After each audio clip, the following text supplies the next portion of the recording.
my friends, thank you for the opportunity to address this assembly. Like many of you, I've spoken in this forum before, but never like this, at a time like this. The world is in crisis.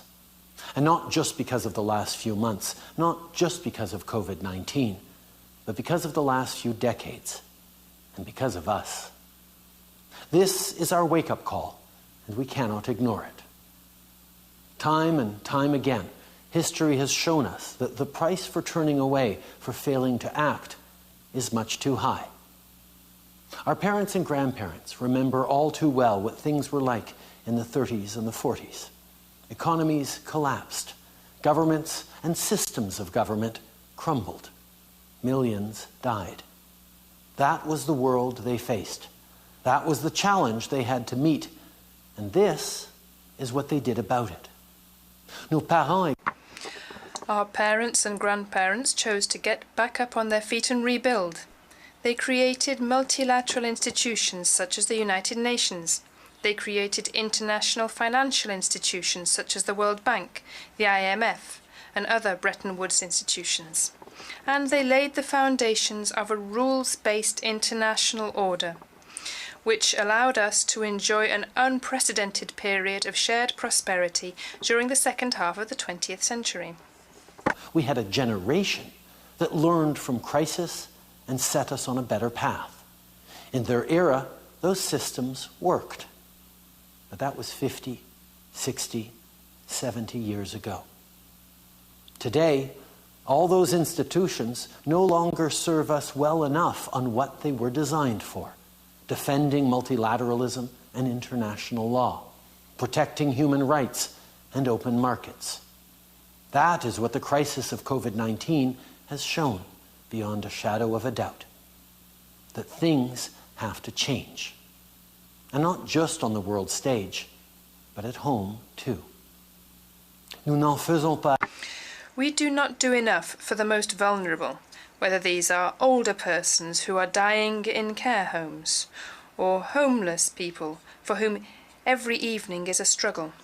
We are not going far enough to eliminate systemic injustice, whether this be racism against black or indigenous peoples, homophobia or sexism. In the difficulties of our citizens, we can see reflected the failures of our institutions, of our world. With the pandemic having decimated their economies and their basic services, many countries are now on the brink of the abyss.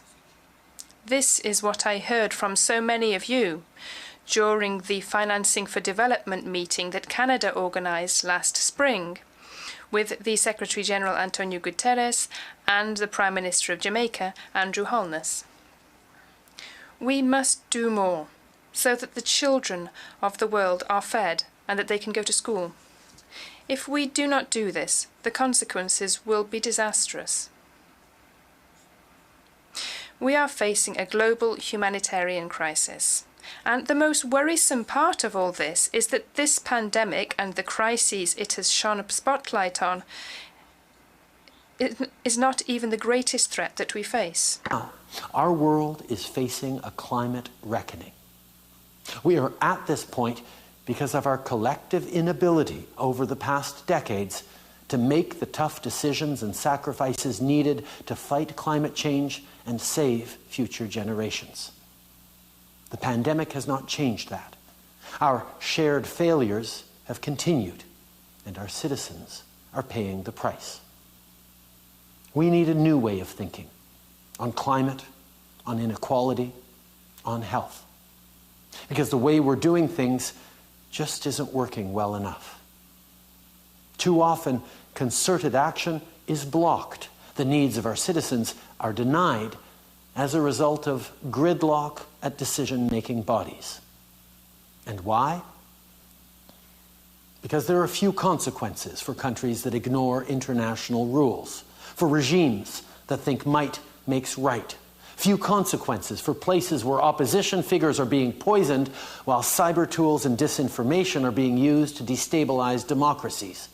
Few consequences when innocent citizens are arbitrarily detained and fundamental freedoms are repressed, when a plane of civilians is shot from the sky, when women's rights are not treated as human rights, when no one has any rights at all. We are in deadlock. The international approach we've relied on since the second half of the 20th century was built on an understanding that countries would work together. But now those same countries are looking inward and are divided. We need to recognize where we are. The system is broken. The world is in crisis. And things are about to get much worse unless we change. Right now, we have a chance, not a big chance, but a chance to shift course, to realize that the only way through this is together. Putting some people ahead of others does not work. A healthier, cleaner, more equal future cannot be the privilege of a lucky few. It must be the right of us all. The only way of resolving this, the only way of building a better future for our children and our grandchildren is by working together, by defending one another, regardless of the lines drawn on our maps. The Rohingyas in Myanmar, the demonstrations in Belarus, the Lebanese people, these citizens arbitrarily held in China, indigenous peoples in Canada and throughout the world. A real and constructive global cooperation is the only way to move forward. But who are we to ask for that? Canada is not a country which can bring much pressure to bear in these major international issues. Like so many others, we are subject to the whims of the superpowers. But as Canadians, we know that we are not alone. As Canadians, a trading nation where we trace our origins to every corner of the planet, we know that we are in this together. And I know other countries, your countries, see this too. Instead of hunkering down and hoping that we come out the other side okay, let's remember that we're all in this together. Instead of crossing our fingers and hoping that the big powers will figure this out, let's look at what we can do to make a difference together. Let's use our shared power, not just to get a vaccine, but to get it out to everyone. Let us be inspired by our citizens' call to restore the global economy while we tackle climate change. In other words, let's not wait for someone else to act. Let's do it ourselves. Each one of us here in these United Nations, each one of us uniting around a shared future.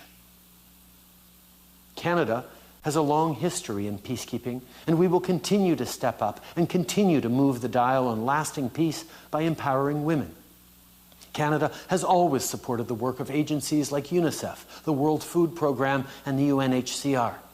Not only will we keep supporting these efforts, we'll keep increasing our international assistance budget every year. There's still so much more to be done. In the four corners of the planet, children are wearing masks to go to school or are not going to school at all. Older people are dying. Demonstrators are being killed. The sea levels are rising and the forests are burning.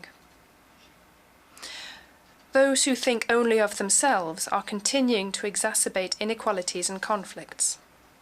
Now is the time for us, as the United Nations, to join forces and do what we were created to do: assure peace and security, and avoid global crises. Today we are engaged in a combat unlike others, a combat against an invisible virus. At the same time, we are fighting against the consequences of our own actions, which have caused the carbon levels in the atmosphere to reach unsustainable levels. Everywhere around the world, people are becoming mindful of this reality. They're refusing to accept inequality. They're refusing to close their eyes to the peril we're facing. Our citizens will no longer shrug off as someone else's problem a failing status quo.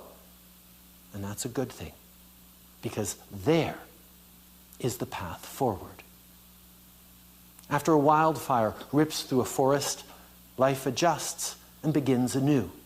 After an earthquake hits a city, people work together and rebuild. As we face these layers of crises, this is what we must do. We must understand our opportunities and our responsibilities to take real action together, to protect each other, to support each other. If we meet this moment, if we rise to this challenge, I know that, like our grandparents did 70 years ago, we will lay the foundations of a better world.